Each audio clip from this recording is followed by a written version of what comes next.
Well, I've been working so long, for the last several years really, 5, 6 years actually, on thinking about our future as a community.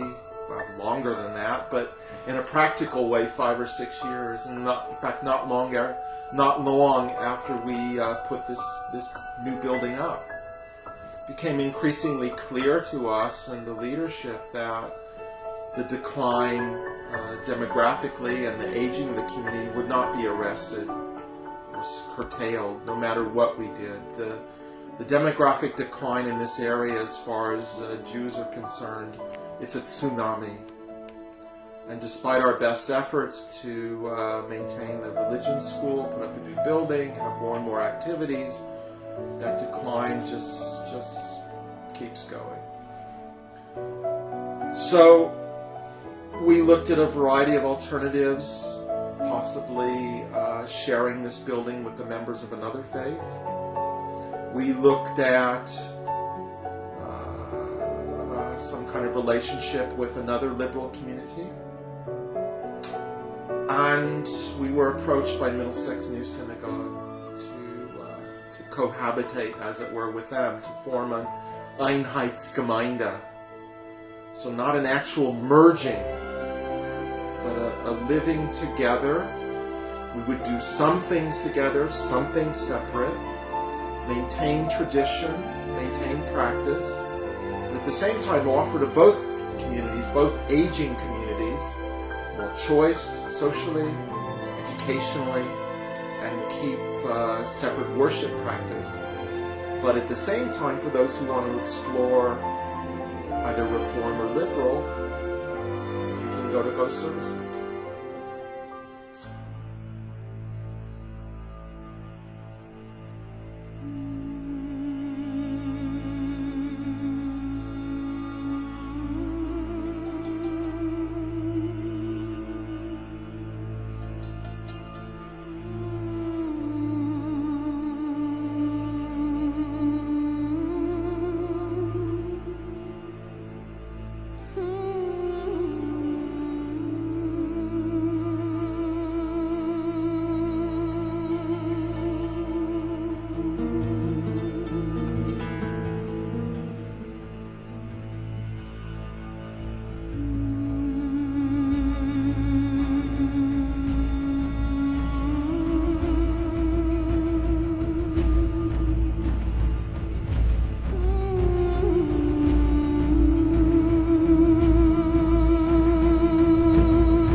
Can you confirm that Routemaster bus will be here, ready to leave, 11 o'clock Preston Road? Thanks a lot. Bye.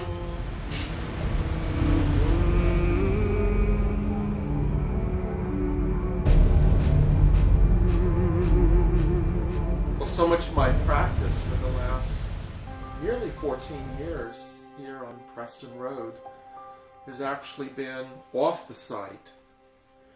You know, our membership is 70% over 70, and so much of what I do is visiting people who actually don't come into the building, who rarely come into the building. So in that sense, much of my work will remain unchanged as I continue to visit the same people and others as they get older, more infirm, and driving throughout this area. So in a sense, I bring the shul, the community, to these people in their homes. I've been focused on the issues of the future of our community for so long, and in so many different ways, that this weekend coming, the 11th and 12th of June, only a few days after D-Day, incidentally, which most of our members will remember, that this weekend for me, I've been so tucked in to all the planning, the vision, that this weekend comes as no real surprise, and I'm ready to press on as our key lay leaders are. We've been living with this stuff for so long that we're just ready to press on.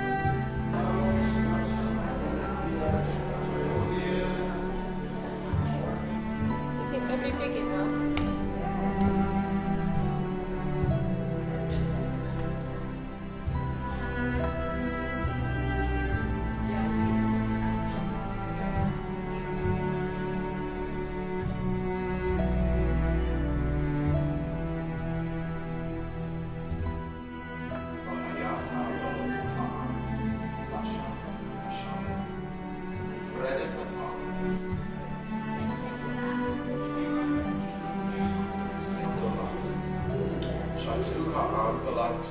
I'm doing right in here.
To be sure, there is a lot of emotion present this morning, and in the coming weeks there may be a bit more whinging.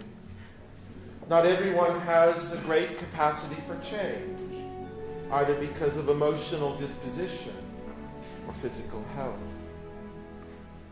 But we are privileged.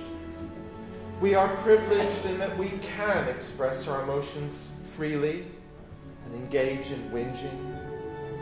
If one looks at other Jewish journeys throughout history, there was far more to endure, both in changed circumstance and suffering. 2 to 3 miles up the road, getting our asking price on the sale of this place to an entirely honorable faith community. We are privileged. And we are being so graciously welcomed tomorrow morning to our new home on Bessborough Road in beautiful downtown Harrow. There will be a service of welcome that in warmth and actual liturgy resembles a wedding service. Rabbi Kathleen de Machtecha Middleton, the Machers and members of Middlesex New have already proved to be a joy to work with. Our joint religion school has flourished already for nearly a whole academic year. Of course, we are moving away from here to preserve what we have in terms of what we are able to offer each other. The shell is expendable, we have overwhelmingly decided. But mere survival isn't sufficient, however. There must be a sense of future promise, a positive vision. We are embarking on a historically significant enterprise, where we will maintain the best elements of our communal identity and work creatively with another such community. Differences as well as similarities will be honored and even celebrated. It is my hope that the model that we will develop of how to work together and how to work separately will be recognized as a helpful approach by others in the Jewish world and by those of other faiths. We've come a long way together over the last 60, 70 years, which incidentally is the typical lifespan of a synagogue community in this country. And now we have an opportunity for renewal and new life. Let us choose life.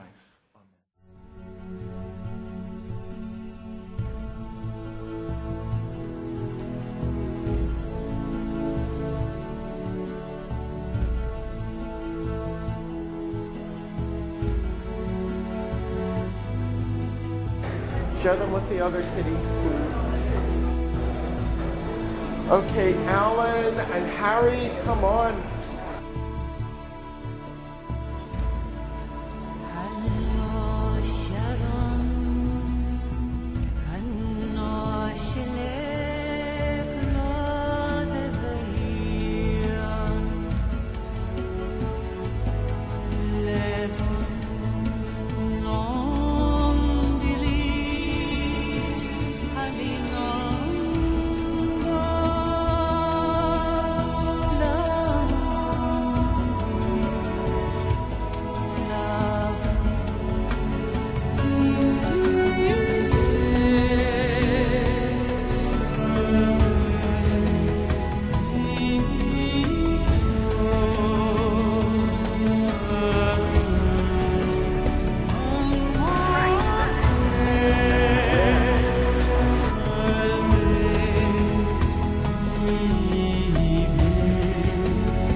I'm extremely indebted to Alan Solomon, who lent me some archive editions of the Natter, which brought back some wonderful memories. Who, for example, could forget Sue Goulston's, now Sue Schindler's, recipe for shrimp tomato?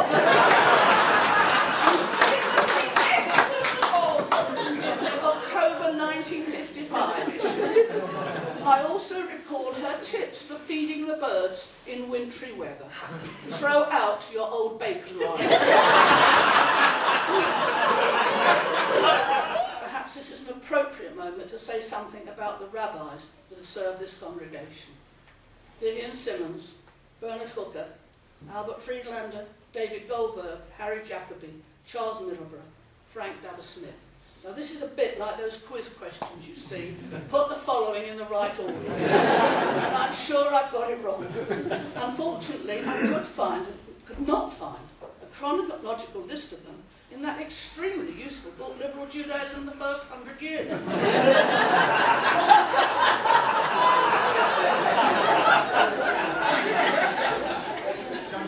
I have known all of them, and since I went to work at ULPS in 1964, I worked with all of them professionally. I could probably keep you here till midnight with anecdotes about all of them, but I will keep it short. Vivian Simmons. I recall his kindness to me when I edited the Federation